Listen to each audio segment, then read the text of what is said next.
o nosso Deus. O tema que nós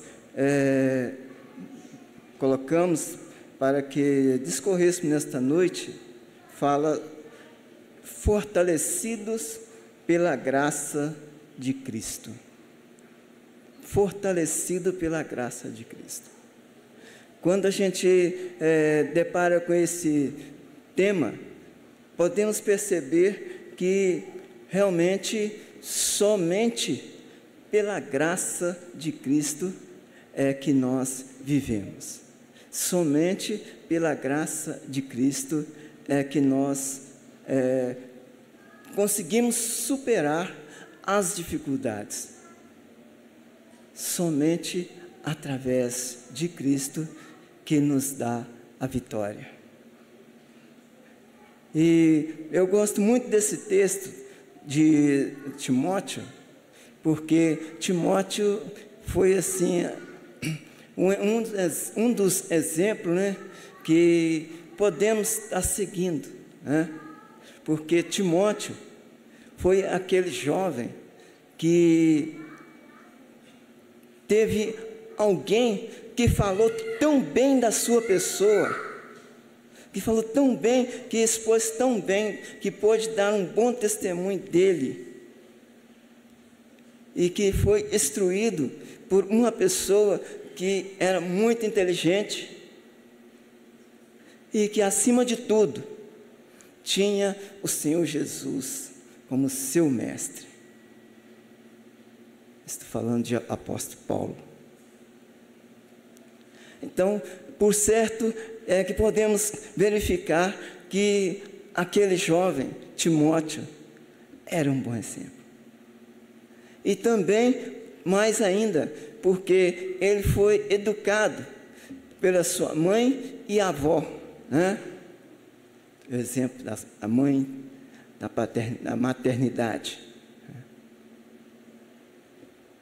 Era uma pessoa obediente. Pessoa que o apóstolo Paulo pode dar testemunho da sua vida. No texto anterior aí, que antecede aí, nós podemos ver aí no Paulo elogiando Timóteo. Olha aí o que diz o versículo, capítulo 3, do verso 10.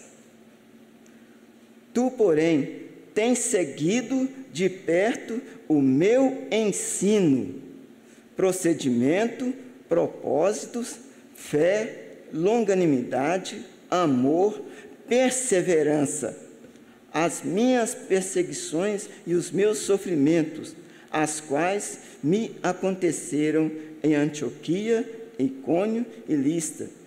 De variadas perseguições tenho suportado. Então, foi um bom discípulo. E é isso que Jesus está querendo de nós. É isso que Jesus está exigindo de nós, para que sejamos estes exemplos. Por isso que ele fala aqui: pregue a palavra, a tempos e fora de tempo, pois haverá tempo em que os homens terão coceiras em seus ouvidos de ouvir as sãs doutrinas, que é no verso 4, né? Capítulo 3. Capítulo 4, versículo 3. Haverá tempo em que não suportarão a sã doutrina, pelo contrário, cercar-se-ão de mestres segundo as próprias cobiças, como quem, sentindo coceiras nos seus ouvidos, e recusarão a dar ouvido à verdade, e ouvindo a verdade, entregando-se às fábulas, ou seja, deixando de obedecer ao mandamento da palavra de Deus para seguir filosofias pagãs. Então, por isso que o apóstolo Paulo instrui a ele, para que ele fosse fiel, para que ele não desse ouvido às fábulas que ele não desse ouvido, vamos colocar assim, conversa fiadas, né? Dar ouvido a pessoas que não tenham compromisso com a verdade de Deus.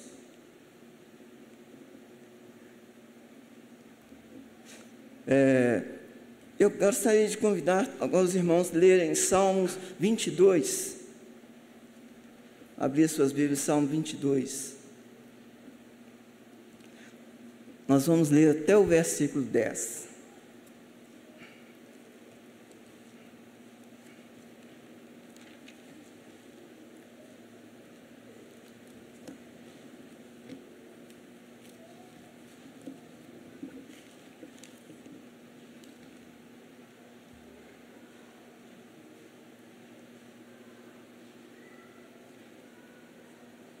Vamos ler em conjunto. Salmo 22, do 1 até o 10.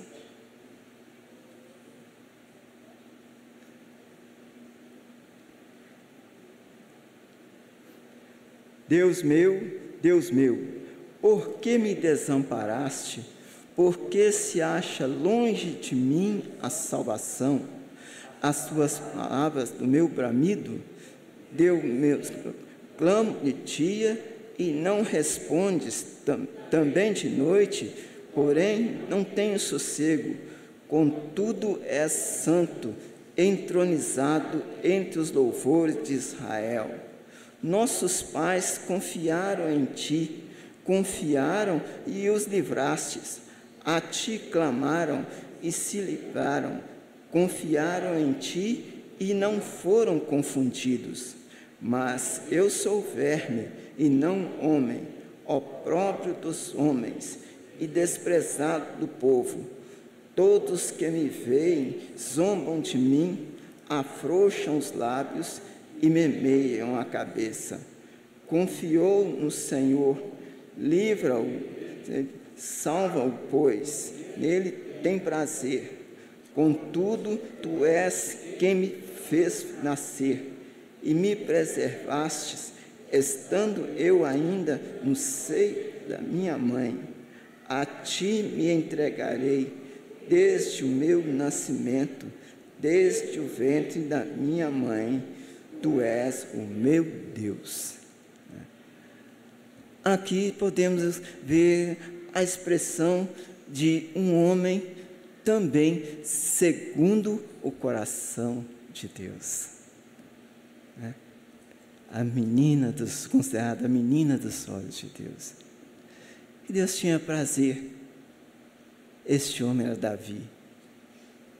Davi, em seu escrito, ele se expressa justamente a semelhança do sofrimento de Cristo. Quer mostrar o sofrimento que Cristo passou por nós. E ele relata que, aqui, quando ele diz, Deus meu, por que me desamparaste? Ele estava relembrando dos sofrimentos que Jesus iria passar na cruz. Que Jesus passaria por ele, por você, por nós. Davi foi um servo de Deus que foi perseguido. Todos nós temos conhecimento da história por Saul. Saul tinha grande inveja dele, porque ele era um servo ungido por Deus. E Saul várias vezes tentou matá-lo, mas Deus estava com Davi. Ao ponto de que em uma noite, enquanto Saul estava deitado, Davi foi até perto dele, chegou na sua tenda e pegou um objeto dele. Só depois, ele então conversa com Saul, falando que ele tinha estado ali na tenda dele, só não matou porque sabia que Saul também era um ungido de Deus. Mas o que nós podemos observar é que era a preocupação, o zelo pela a obra de Deus, a preocupação de estar fazendo a vontade de Deus. E voltando lá em 2 Timóteo 4, podemos observar também, já no Novo Testamento, Paulo dando essa continuidade do trabalho, da pregação do Evangelho. Preparar obreiros para estar levando o seu Evangelho. Preparar pessoas para dar continuidade ao seu trabalho. Porque Paulo, ele nos seus últimos versos, ele vai dizer: porque agora já estou me entregando como libação. Ou seja, combati o bom combate, completei a carreira e guardei a fé. Ou seja,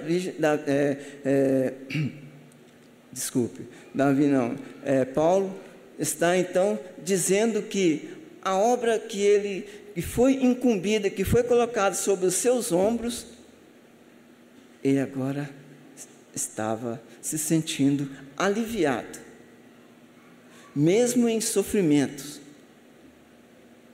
Mas ele tinha certeza que o morrer era lucro, porque tudo agora o que ele fazia era ser grato a Deus, por Deus ter abençoado o seu trabalho. E olha quantas cartas, quantas igrejas que Paulo esteve atuando nelas. As 7 igrejas da Ásia. As cartas que ele, quando via que a igreja estava passando por certa dificuldade, ele então enviava uma carta. Se havia um problema sério ali, ele, quando não podia estar presente, ele convocava aos líderes para que se reunissem. E se tivesse acontecendo algo desagradável, contrário à vontade de Deus, ele dizia: em nome de Jesus, que essa tal pessoa seja punida. E é isso, irmão, porque a vontade de Deus tem que prevalecer. E eu estava relembrando aqui esse fato bem recente que repercutiu bastante aí na mídia, sobre uma colocação de uma cantora, né, que tentou pregar num momento meio complicado, né, meio conturbado, né, todos, não precisa nem dizer o nome, né, e que foi vaiada, né, que quando ela se referia sobre Apocalipse, até então ela estava certa quando ela se referia ao Apocalipse, sobre a vinda, mas ela se precipitou em tentar dizer a volta de Jesus.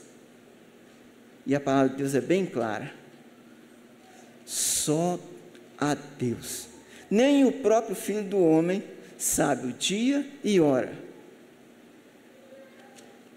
E aí uns a chamaram até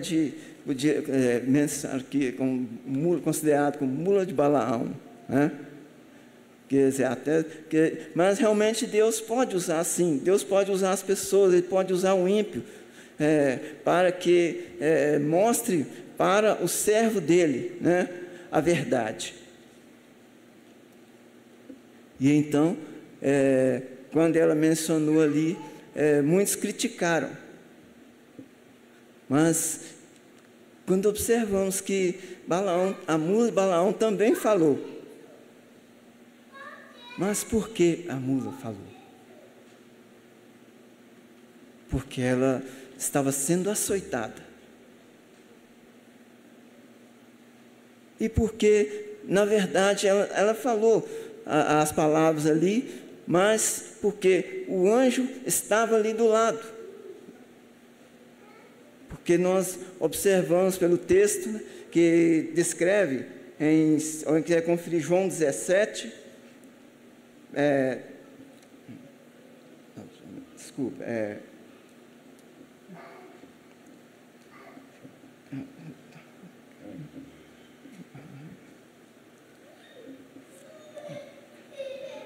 desculpe, irmão. Números 22, 28 em diante. Números 22, 28, que descreve sobre a mula de Balaão. E ali podemos observar que, na verdade, o que estava acontecendo? O povo de Israel estava sitiando bem próximo ali da cidade de Moabe.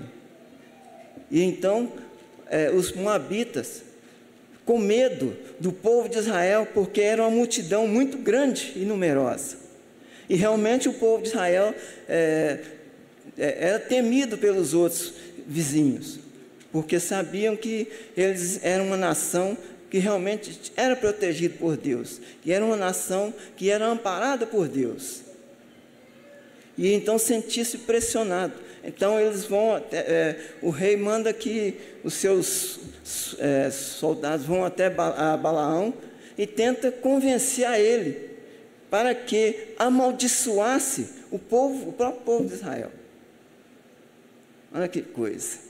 E até oferece bens para que ele fizesse isso, para que ele fosse lá e amaldiçoasse aquele povo, para que aquele povo saísse ali de perto deles.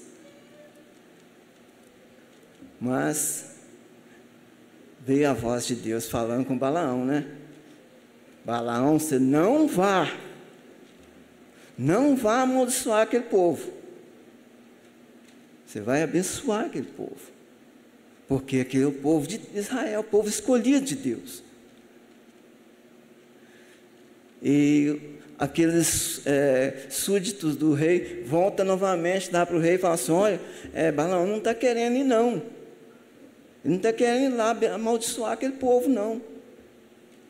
Então o rei novamente insiste com ele para que ele vá, amaldiçoar aquele povo, para que eles saiam dali de perto deles, porque eles temiam, né? Porque a cada vez o povo de Israel lá ia só aumentando, então eles temiam que poderiam perder o seu reinado. E aí o que acontece? Balaão tenta desobedecer a voz de Deus. Balaão tenta ir para ir amaldiçoar aquele povo. E aí é o fato que acontece. Vocês podem ler depois a história, que quando Balaão está indo para lá amaldiçoar o povo de Israel, né? E aí o que acontece? O anjo do Senhor aparece, só que Balaão não vê o anjo, só vê, e a mula empaca, ou seja, ela para, né? Ela para, ela não sai do lugar. E Balaão fica intrigado com aquilo. Por que a mula não queria ir para frente? E ele começa a insistir com ela, e ele tenta fazer com que ela fosse mesmo, e ela recusa ir. Então ele começa a bater na mula, a espancar ela. E é nesta hora que o anjo aparece ali, e a mula tenta desviar e até joga ele por um lado de um barranco e espreme a perna dele no barranco. E aí ele fica nervoso. Mas então, naquele momento, ele tenta voltar ela de novo, tentar fazer que ela siga em frente. A mula trava. E ele começa a espancar novamente. Aí é que ela fala: por que me bates? Há tanto tempo tenho servido ao meu Senhor. Então só aí que Balaão entendeu que era Deus que estava falando com ele, que era Deus que estava falando ali através dos anjos. Porque a ordem era porque Deus já havia falado com ele, que não era para ele ir. Então, irmãos, com Deus não se brinca. Uma vez Deus falou, Deus cumpriu. Vemos também o caso de Jonas. Deus usando um animal. Um peixe, um grande peixe. Jonas não queria ir pregar em Nínive. Tentou ir para Tarsis, achando que podia desviar-se de fazer a vontade de Deus. Mas com Deus não se brinca.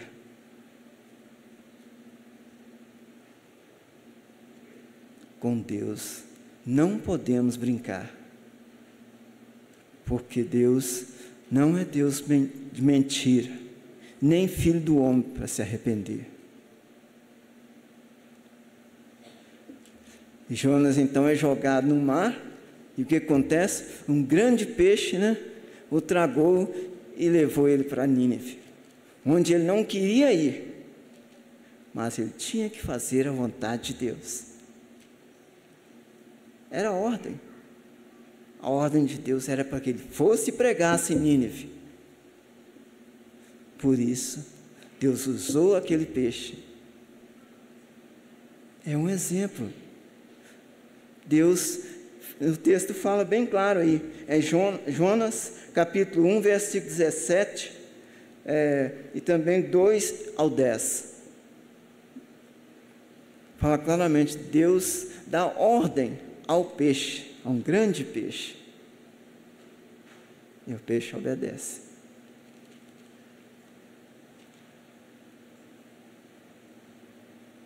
E os peixes obedecem.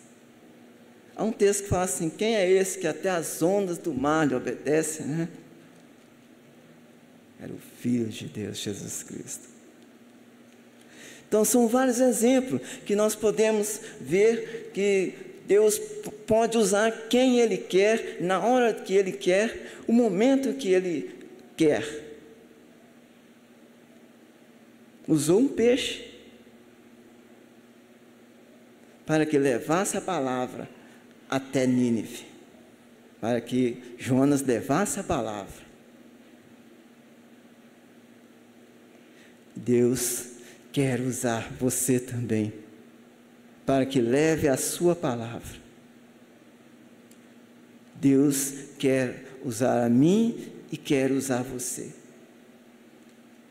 Porque Ele já pagou esse preço por você. Ele já pagou esse preço por mim, ali na cruz do Calvário. Agora, cumpre a nós obedecer. É o que Jesus falou quando Ele estava assunto aos céus, ou seja, que Ele estava subindo aos céus, E de fazer discípulos de todas as nações, pregando o Evangelho a toda criatura.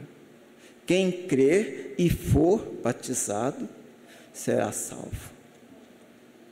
Mas, porém, quem não crê, já está condenado. Então a oportunidade é essa. Crer, aceitar Ele como seu único e eterno Salvador. É isso que Jesus está dizendo para você a todo instante.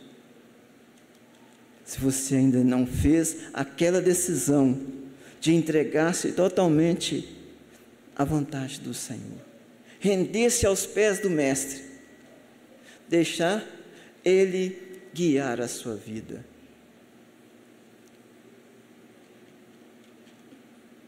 Porque só Ele é que pode dar a vida eterna. Ainda voltando no apóstolo Paulo, podemos observar o sofrimento que Paulo passou. Paulo não foi diferente de nenhum de nós. apesar de que ele foi um grande guerreiro, né? Mas depois deixa tudo por causa do Evangelho de Cristo. Paulo foi aquele que foi o mais instruído, um dos mais instruídos, porque ele se formou na escola de Gamaliel, um grande mestre da época. Então ele tinha de tudo, tinha cultura, era um homem sábio, mas ele não colocou isso jamais em primeiro lugar na sua vida. E ele sempre dizia: importa agradar a Deus do que aos homens. E foi isso que ele fez. Preparou o discípulo para que desse continuidade ao seu trabalho. Para que desse continuidade, porque agora ele estava concluindo assim o seu ministério.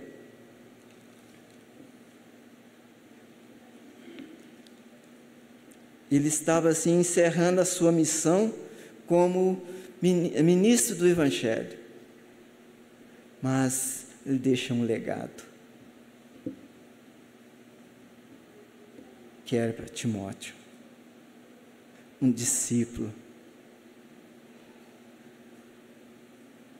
Ele sabia que Timóteo não ia decepcioná-lo. Ele sabia em quem ele estava colocando assim o seu legado, a sua responsabilidade.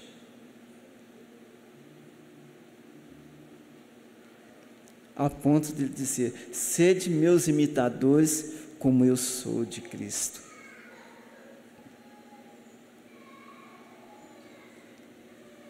Ah, que bênção, irmãos!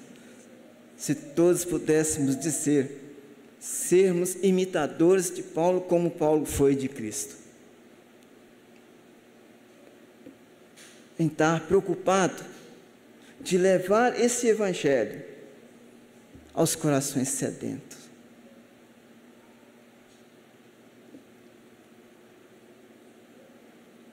Como Davi expressou ali, né? Eu sou verme. E o Senhor já me conhecia lá no comecinho da vida. O Senhor já sabia todos os meus dias, foi escritos e determinados, né? Quando nenhum dos órgãos havia ainda. O Senhor já conhecia todos. Sabia o que haveria de acontecer.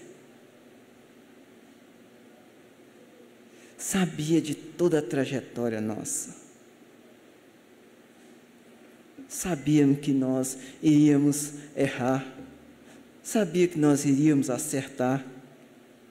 Iria errar de novo. Acertar de novo. Todos os nossos dias foi escrito e determinado. E sabíamos que nós, neste mundo, nós não ia ter só vitória, não. Nós ia ter momentos de lutas, momentos de tristeza. É por isso que somos fortalecidos pela graça de Deus. Pela graça sois salvos, mediante a fé. Isso não vem de vós, né? Não de obras, para que ninguém se glorie. É a razão em que nós continuamos lutando. Muitas vezes a gente depara com pessoas que encontram com a gente e fala, puxa vida, eu estou imaginando os sofrimentos. Graças a Deus, a gente está sendo confortado pelo Senhor.